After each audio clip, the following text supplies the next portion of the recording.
We are live. All right, good morning, everybody. This is the Finance Committee meeting of the Darien Board of Education. It is Thursday, January 16th, just after 8 o'clock. We're going to the agenda, and as the most senior member, I guess I'm running the election of the committee chair. So can I have a nomination for committee chair? Robin, I'd nominate John Cini. can I get a second? Second, Joanna, all in favor? Thank you, guys. I appreciate it. I'll try to run these as efficiently as possible, like the past. Review in November and December 2024 financial report. Mr. Rudel. So this is the financial report through December. We are showing a projected deficit of 192,122. This is a reduction of 184,373 from October. We'll go through the changes. The primary change, it was mentioned in the board meeting, is excess cost reimbursement has been preliminarily announced at 59.6%, which is the lowest on record. So that is a loss of revenue of $287,307. We'll talk a little bit more about that when we get to RC 24. Special education consult services is a deficit of $46,000. We did have 2 ELP students reclassified to special education, so that's a loss of tuition of just over $10,000. On the positive side, we did have a student return to district, which is positive balance of $84,082. We have some special education paraprofessional savings of $28,000. We have an instructional paraprofessional vacancy of just over $19,000. Some small savings in building subs of $12,000, contracted OT to the positive $10,000, and then clubs and councils for some step and level changes of $44,704, and then payroll tax savings of just over $13. In total, the general education RCs forecast a positive balance of $39,735, while the special education RCs are a deficit of $231,857. And again, that's really primarily due to excess cost reimbursement. Just going through some of the RC changes. RC 9 Royal does have some positive balance in building subs of $4,200, and this is just some unpaid days for days off, and then some turnover in those positions. Tokenique does have an instructional para who left in early December, and so that's being covered by a long-term sub, which leaves a balance of $19,224. And then again, they also have some small savings in building subs of $3,600. Rich, can you do your microphone a little bit, or just, thank you. Going to special education, consult services does show a deficit of, it should say $46,000 due to the need for a contracted RBT service. We do have a recommended transfer for the board. Tuition is showing a positive balance of $84,082 as a student has returned to district. That positive balance is reflected in the superintendent's proposed budget. Teacher aides show the positive balance of $28,000 due to 2 vacancies. And then, as I mentioned earlier, we did include in the packet the estimated revenues from the state of Connecticut. Excess cost is showing a 59.96 reimbursement, which is a loss of $287,307. We are recommending an adjustment to next year's budget. In order for excess cost revenues to come up, one of 2 things has to happen. Either the state has to put more money in their budget, and that has not happened for many years, or district claims have to be less across the state of Connecticut, which means districts have to spend less on high-level costs for special education services. That typically hasn't happened.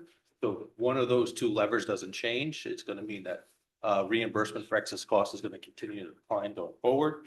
And while the reimbursement rate for this year is 60%, we did budget 70%.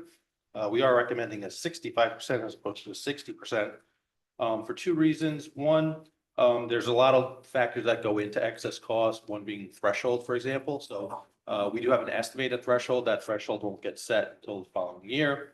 That threshold ends up being a little bit lower. You can submit claims on that and pick up additional revenues, which would partially offset maybe a lower reimbursement rate. So if it was 60, but your threshold's lower, you could still make up some of that revenue. So rather than going all the way down to 60, we are recommending 65%. And then RC 26, as I mentioned before, we do have 2 students who are classified with an IEP. And so they do get prorated tuition refund, resulting in a shortfall of just over $10,000.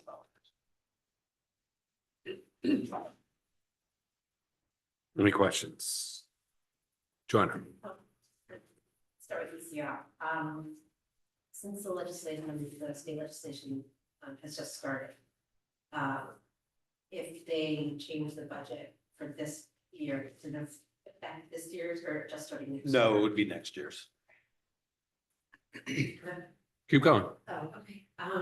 For the assessed pairs, is the RBT hired just to cover those two pairs left? For one of them, and then they are in the process of hiring an internal para for the other. And then the instructional aid that left, and it says they're being covered by a long-term sub. Is there a reason why we're not hiring another para? So typically, if somebody leaves us late in the year, we don't hire them as a full-time individual. We always hire them as a long-term sub.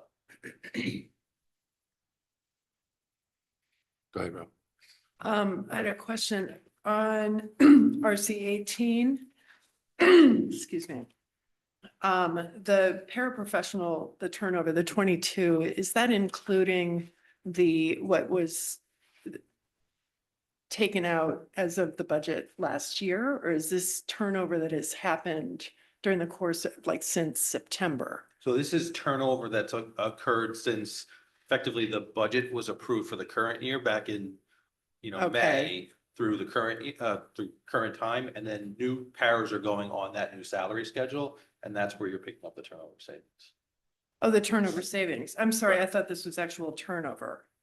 The count, the Right, 22. the turnover savings. So we've had 22 paras change over from the prior year. So 22 different individuals. Okay, so this does not include the 3rd through 5th grade cuts from last year's budget. No. This is on top of that. So Or we the have about 22. 160 paras roughly within the district. And every year we usually see between 15 and 25 turnover, just like you would have teachers turnover. Okay, Whether it's to go to another district, whether it's to retire, go to another career field. okay. And then on the next page, the Title I interventionist adjustment, the $49,000 adjustment, what is that? So when we lost Title I earlier in the year, that did cover a portion of an individual's salary. And so there was an adjustment and transfer to cover that. So the savings from turnover covered that deficit. So is this a transfer that already happened? Correct. Right, oh, okay, okay. All right, thank you. Great. I just had a question. Hello? Yeah. Oh, Thanks. I had a question related to, you said that there was a transfer for an ELP student to special education. I just don't understand that. Can you just walk me through that? Sure. So ELP it's like a 50-50 mix. And so non-special education students pay tuition for the district. And then the special education students do not pay tuition. If a student gets classified with an IEP during the year who was a tuition paying student, from that point when they were classified with an IEP, they don't pay tuition going forward. The ELP is all pre-K? Correct. So I didn't even realize that. So half of the ELP students don't pay any tuition. We're covering that? Correct. But there's no requirement because they're So not actual. So you're not allowed to charge them. You're not allowed to charge a special education student tuition. But is there a requirement for us to fund pre-K students? Yes. Yes, Really? with needs. Go ahead, Ellen. Sorry. No. I didn't realize that. Yeah. For preschool kids, yes. For special education in general. So like any ELP, any IEP is going to qualify them for special education no matter what? Well, So ADHD, we have to cover the whole tuition? that's not an, That's not. I'm just saying, like, what IEPs, any IEP qualifies?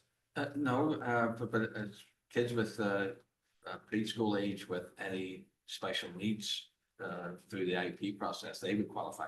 I know, I guess I'm trying to understand what qualifies as special needs. I can walk you through this, Greg, after, if Okay. that would be helpful, because there's a tiered Okay. system and we can walk through it. Okay. Jill, can you just give a high level overview? Because I think all of us might be interested in that, just also because it has ramifications. Well, there's a tiered system, right? So depending on the level of intervention you need, you may qualify for different levels of service. Most of the time, the kids that come into ELP have been identified by the state birth to 3 process. So usually there's a identifiable level of need. And then they are transitioned from the state birth to 3 process to our system where, yes, we are required to educate those students. But again, if you have a speech need, you might do one of three things, right? You might come in, we do some itinerant We work. do some itinerant work, but we also we do push out sometimes into the actual providers outside and provide it that way. But we are responsible for providing preschool service if it's identified in the actual IEP. Mhm.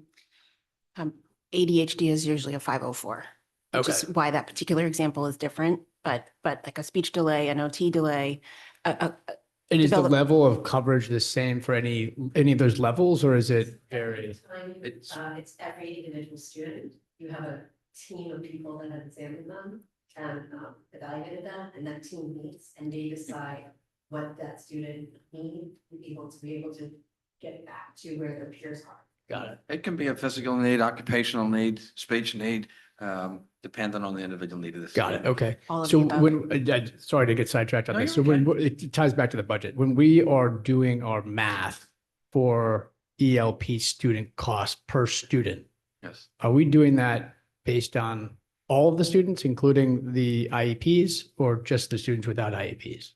We're doing it we're doing it for both, and we're also even looking at the birth to three numbers and actually doing projection for how many may be coming in. We actually, some children actually just transition throughout the year two into us. So we're doing some projections, but we're also doing for both of those other Got it. kids. Okay. And do kids ever go the other direction? You mean come off an IEP or something? Yeah, like switch. Well, the ideal Okay. scenario as the children go through the school system is that we transition people off IEPs. That would be the ideal, but it doesn't always work that way. But we do have children who come in and out. Okay. All good? Go ahead, Rob. Uh, This is kind of on that topic. Just because, Rich, I know you had given us comparable tuition levels for various nursery schools. Would you be able to also add Norotan Presbyterian Nursery School, which has play-based learning? And I think that's also a specific comparable that is relevant just for our budget discussions in terms of the tuition Okay, so just to be clear, that's for fiscal year 26. for fiscal year 26. Sorry, Yeah. and this is kind of out of. Yeah, we're kind of straying, guys. I do have another Go ahead. question. On the Title IV two-year grant, you said we've lost 100% of the funding. Was that also for the same reason that we lost Title I, or is this different? Same. Okay, thank you. Any other questions? Oh, go ahead, John. Building subs. So 4 out of the 5 elementary schools have some sort of turnover late start amount. I think the district raised last year or the year before the amount of money we're paying building subs. So a couple of years ago, we raised the rate to $150 a day. Last year, for this current year's budget, we added a building sub per school. So the elementaries have 3 building subs each. So it's a combination of some of them have started late. So if you started late, you're not getting paid for those individual days. Building subs don't get like personal days or vacation days or sick days, for example. So if they're out a day, you're accruing that $150. And so in some instances, we've maybe had a building sub who was out sick for, let's say, a couple days, and so then you're getting like $300. In some instances, we've had a building sub leave, because typically building subs are the teachers who are trying to get a full-time classroom teacher. And so if they've left, then maybe we have a period of time in which the building sub's not there. So let's say it's, a couple of days or a week or 2 weeks, then you're picking up those savings there, and then they get refilled by somebody else. So it hasn't been difficult finding people to fill these positions. It's just a turnover in position manager. Correct. And then are all the schools, well, Haley the other night said that they. I think they are down one. I think they're down one from what they're supposed to be. Go ahead, Rob. The summer mental health support, that grant supporting curriculum writing for wellness. What kinds of courses or curriculum writing is that supporting for summer mental health? I'm just curious, but I would probably have to defer that to Amy or Alicia. it's not part of the summer school, right? Is it just No, it's not part of curriculum writing that DSS. occurs Yeah, over the that's- summer? It's also to do with DPT training. Sorry, say that It'll again. also incorporate the DPT training, the behavioral training. For courses throughout the year, not during the summer school or, It's not summer school. okay. I was Yeah, just and also, curious. it's not necessarily just courses, it's professional development opportunities for people, and so on, So curriculum writing for professional development potentially. potentially. Right, okay, all right, thank you. Anybody else? Okay, budget transfers, Rich. So we have two transfers that we're recommending. The first is for $46,000 into RC 24 consultant services, and that is for that contracted RBT. We are recommending taking the salary savings from the instructional para at Tokenique, as well as the salary savings from the special education paras. And then the second is for $10,632, which is the tuition deficit in ELP that we talked about. We are recommending taking it from salary savings from the Tokenique para, as well as some of that savings from the building subs at Tokenique, Hindley, and Royal. Any questions?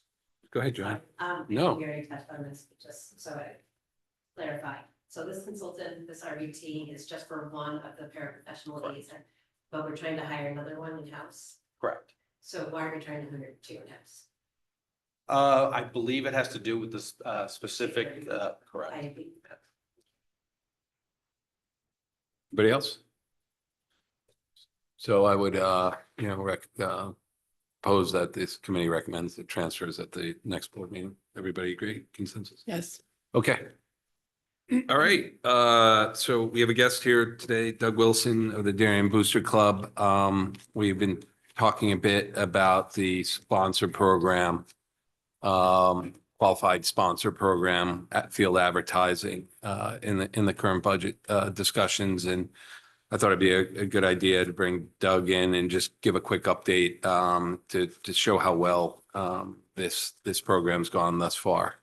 And so I'm going to throw it over to him, give a quick presentation and offer any questions. Go ahead, Doug. Thanks again for coming. Absolutely great. Thank you, everyone, for having us in. First, I want to thank the board and the administration for trusting the Blue Wave Booster Club to execute this qualified sponsor recognition project on one of Darien's most prominent spaces. We really appreciate your trust, and we value it greatly. We selected a uniform cohesive color palette, which is inspired by the US Tennis Open. I think if you go to slide 7, you'll see an interesting compare and contrast between the two designs of the US Open and what we have at Stadium Field in the visitor bleacher section. We couldn't be more pleased with the results from this qualified sponsor initiative, both financially and aesthetically. We did a number of online polls following the first home football game. Well over 100 respondents offered up their opinions with over a 98% positive rating. We're happy to report that we sold out the DHS Qualified Sponsor Recognition Project. We paid off all material and marketing costs, and we're in the first year, and we're able to offer a substantial donation to the Darien Public Schools in the amount of $14,100 in 2024. Assuming minimal sponsor turnover, we expect future payments to the Darien Public Schools to grow substantially in future years, as the bulk of the expense for this project is in the vinyl cost, which is incurred in year 1. And the following years will just be, normal turnover of sponsors and any nicks and scratches that we get through normal replacement. We have been through quite a few pretty severe wind events, and I'm happy to report that the vinyl has held up nicely, despite there being 40, 50 knot winds that we've seen here recently with some winter storms. Just as a reminder, the Blue Wave Booster Club is a registered 501c3 nonprofit. We were formed in 2006 for the benefit of all Darien teams. So just to put a point on that, we are not the football booster club. We are here for all Darien teams, the band, and the spirit squad. We also have a charge to foster sportsmanship and school spirit among students, teachers, and staff at DHS. Along that vein, we wanted student athletes to feel the support of the local community. We wanted, when they go out in the field and they play, we want them to know that, the community is behind them. The community supports them. Darien schools are a central part of this community. It's why many people move here. We think that this qualified sponsor recognition, not only helps to identify and highlight the sponsors, but it also helps our student athletes feel like that the community is behind them, supporting them, and we think that that's incredibly important. Quite simply, we support the wants of Darien teams. So to that end, we've donated over in excess of $700,000 since our formation in 2006. Some of the things that we recently donated, I know you just voted on the AEDs at MMS. We appreciate that positive vote. We've also bought cold weather gear for the girls' lax team, the cheer team, the girls' soccer team. We bought more tents than I can count. And recently a bass amplifier for the band, mental health talks for student athletes and anyone at DHS. And what will be coming here recently is an illumination package for the flagpole at DHS Stadium Field so that the flags can be displayed at night and during inclement weather events when we have sporting events out there. Just walking through a couple of the mechanics of this project and the value that Booster Club added in the process. Like I said, this project came with a substantial upfront cost, time, effort, and money. Because these were custom materials that were being manufactured, the vendors asked for payment upfront. The Blue Wave Booster Club was happy to step in and provide our balance sheet, our funding, so that the Board of Education was out zero upfront dollars in this project. We managed the accounts receivable during the rollout, and we think that this was a very substantial value that we were able to provide to the process in addition for the solicitation of the sponsors. We have excess demand for sponsors. And so we would like to begin discussions about extending this offering to the Center Oval and Stadium East. And with that, I'm going to stop. I'm happy to take your questions, but thank you so much for supporting the team behind all the teams. Go ahead, Rob. Thank you very much for a successful start to what we had Actually, before, anticipated. But- sorry, let me just see if Rich has anything to add. Sorry. No, I think the program's been great. I think they look great on the field. I think we worked well together to get it off the ground. Awesome. That's Thank all- you for your efforts. As Rich. always, it looks first class. You compare it to the opener, but I mean, it's impressive. And I think, I mean, candidly, I think that was a vision, not to be too flashy or, seem very organized and use the colors and, all. Full disclosure, I think we copied Wilton a bit, but but you used them as a model, right? And that was helpful as well. Absolutely. And I can't say enough positive things about the Wilton Athletic Foundation, how helpful that they've been in helping to share, the mechanics, their vision. We've certainly were able to leap ahead and jump over a bunch of the mistakes that they made. And so we definitely stood on the shoulders of giants in that vein. Sorry, go ahead. Okay, so just a few questions. Is the 60-40 revenue split kind of what Wilton does as the model, or I'm just interested about the economics? It's been an evolution. They're actually getting a higher revenue split. When you say they, you mean? Wilton is receiving a higher revenue split. And- Wilton, the public schools? Or No, the Booster? The Wilton Athletic Athletic Foundation is receiving a higher revenue split. Initially, it was tilted more toward the town, and then it is evolved. And so now I believe that the revenue split is more tilted toward the Wilton Athletic Foundation. Okay, and then the couple of questions about the pro forma projections, do those include an assumption that we would also be doing sponsorships that would go on the Oval or Stadium East? So it's without, okay. Those pro forma projections are just for the existing stadium field. Okay, and then the existing sponsors, because you said it's permanent vinyl. Does that mean that the names on the vinyl are permanent as well? And is the sponsorship a one-time sponsorship, or does it recur annually? It's an annual recurring sponsorship. We say permanent because we intend to put up the banners and keep the banners up. I don't want to go through that. I don't want to go through the process of putting up additional banners. Now, our expectation is that there will be some sponsors that fall off and others that come on.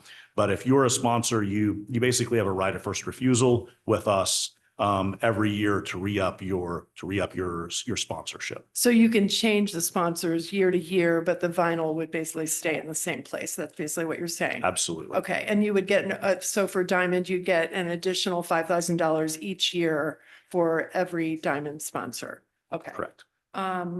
Okay, great. This is great. Thank you very much. Go ahead, Jerry. So you said that the Booster Club is all the legwork and all the, everything that you found a printer, you printed it. Did you hang it as well, or did our maintenance staff do that? The first phase, we contracted with the outsourced printer, Purple Frog Graphics in Wilton. And so they did the initial hang on the back of the stadium bleacher, or on the back of the visitor bleachers and the top. Once we got a couple of reps and worked with their professionals, then the Booster Club board went out there and hung all the other vinyl signs. Meaning Doug did it. I think about as much as Sorry. we did was give another helping hand, was like because they were heavy to lift or something, but that's about the end of it. But so our staff's not pulled out there to help in any way significantly. Not significantly, they maybe want to hold something up because it's too heavy. I went about the end of it. We haven't utilized staff. Thank you. Okay. I think it's great. Awesome job. Thank you for all that work. Are there, while we have you here today, are there any other ideas that you have? It sounds like obviously expanding this program is great in terms of generating some revenue. Are there other ways that we can partner, other ideas that you've got? Maybe not in the near term, but in the medium term? I mean, we're always open. I mean, our charge is to work with, Darien Public Schools, the athletics, the band, the spirit squad in any way that we possibly can. So we certainly have an open door. We're happy to work collaboratively with any organization in town. Obviously, we'd like to expand Center Oval and Stadium East. There's a backlog of local merchants. We'd also like to explore expanding this on a national level. Not exactly sure what that looks like, but we think that we should have a discussion around that. Of course, we want to make sure that any local merchant that wants to have, their name, image, or likeness displayed on the fields has the opportunity to do so. But if we have excess capacity, then, we're happy to take the lead and help explore that. So one question I have to you and Rich is if we were to start to expand to the ovals, and there are certain limitations around the center oval, as I understand it, just given where the fencing is, but that and Stadium East, what would be the process? I mean, the board's pretty much given the administration the ability to expand this, or would we, with an update to the board clearly, but do we need a vote or? The way it came through the last time, it wasn't that we needed to vote. It was outlined what the next steps would be. Okay. I think we would, the board chairs, Madam Chair's here this morning. I think we would apprise the board, and if there's any thoughts or otherwise that come up from the board, that taken under consideration. But currently, it's not down for a vote, or it's not prescribed for a vote. Joe, what are you thinking? I don't think a vote technically is required because I don't think the vote limited us, but I think it is appropriate to let the board weigh in. Okay. So Doug, I guess last question in terms of the expansion. I mean, what would your ideas be to kind of demo or beta the oval area? Like do you just like you did at Stadium, you kind of started, I guess, with the visitor stands first. And so where would you do the beta? And thanks, Cass, you're kind of, there we go. So I think that where we would want to start is with a sign on that fence between Upper Oval and the softball field is the most logical place for us to Varsity be able to put the softball, okay. signage. Okay. And I think that would start with Home of the Blue Wave. We did a sign at the stadium field. It's at the far end as you walk in. The Darien wave, the D with the wave, and then Home of the Blue Wave. I think we would like to put it right at midfield. And then we'll start going out and soliciting some of our existing sponsors and new sponsors and just build that out in a stepwise fashion as we go. And then same thing, Stadium East, probably put up some vinyl facing the parking lot that would say home of the Blue Wave, facing the parking lot. And then we would start filling in on that inside portion of the fence with local sponsors. That view is the south end of the Stadium East field with the parking lot behind it. Just if you weren't familiar. Okay. Some awesome ideas. Again, I can't thank you enough for, I know personally how much work you put into this, and it exceeded my expectations. It's going to be good to see the cash flow come in after all those upfront expenses. But I guess I'd also note the spirit, like just take away the advertisements and the sense of community, but the spirit banners you put up also, and you were just talking about one, are pretty cool too. That the home of Blue Wave kind of I don't want to say gives you chills, but it's like, wow, you walk in and it gives it some spirit as you walk in as well. So you didn't mention we use a video board also for the advertisements as well, right? So we utilize that, and some announcements too. That's right. Diamond and Platinum sponsors have scrolling before games, and during breaks and games, they have a scrolling images on the scoreboard. And then I think at various football games, they do announcements thanking only our Diamond and Platinum sponsors. Okay, great. Go ahead.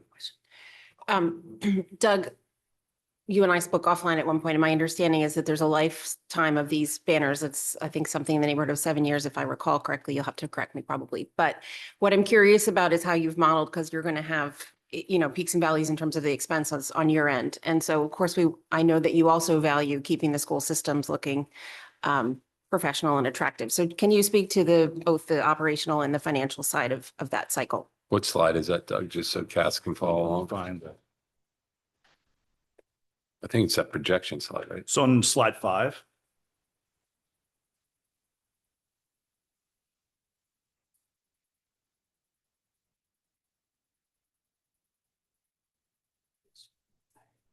Slide 5. It's okay. Is it the projection one? It's the projection. It's the projection slide. Right. There we go. Thanks. So what you can see here is that in the 24-25 school year, we spent roughly $32,000 on the banners itself. Now we assume we have insured the vinyl through a AAA rated insurance company. So in the event of some type of destruction, be it through wind hazard or some other, we're covered on that end. And then in future years, we assume roughly 10% of our revenue is ongoing and maintenance CapEx. And there's some natural turnover that we expect to experience with our sponsors, but to the extent that any vinyl is ripped, torn, or starts to fade, then we'll come in and we'll replace those banners, and that'll just be part of the cost. I think that, I would hope that our cost in year 2 would be substantially lower than the $6,750, but we don't know what turnover is going to be.